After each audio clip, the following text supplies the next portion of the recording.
आज ये सारी वैरायटीज धीरे धीरे गायब हो रही हैं। आपको मार्केट में ये नहीं मिलेंगी, ये डीलर्स के पास नहीं है, किसान के पास नहीं है, क्योंकि अब हमारे पास पुराने बीज नहीं है। और यही तो बीज बनाने वाली कंपनियां चाहती थी और यही हुआ।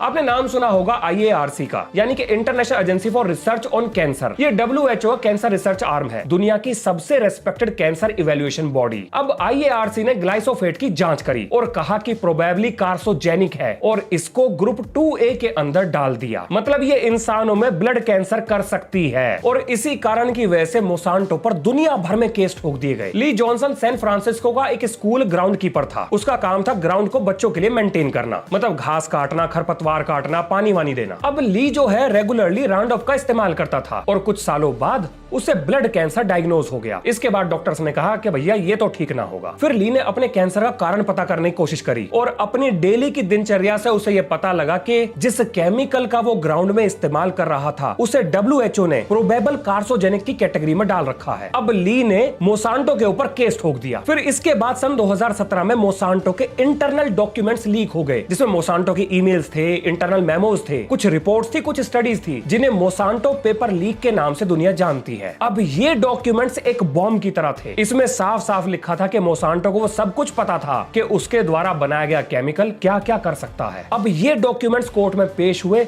ली जॉनसन केस जीत गया। एक आम आदमी ने कोर्ट में $1 बिलियन कंपनी को हरा दिया। इसके बाद मोसांटो पे $78 मिलियन का फाइन ठोक दिया गया। अब जरा भारत की सुनो। भाई साहब, करोड़ों भारतीय किसान ग्लाइसोफेट का इस्तेमाल करते हैं रोज, बिना मास्क के, बिना किसी प्रोटेक्शन के, नंगे हाथों से, नंगे पैरों से। ली जॉनसन पूरी सुरक्षा के साथ ये काम करता था, फिर भी कैंसर की चपेट में आ गया। और भारत का किसान बिना किसी सुरक्षा के केमिकल स्प्रे करता है। लेकिन क्या आपको लगता है कि भारत में कोई किसान मोसांटो पर केस कर पाएगा?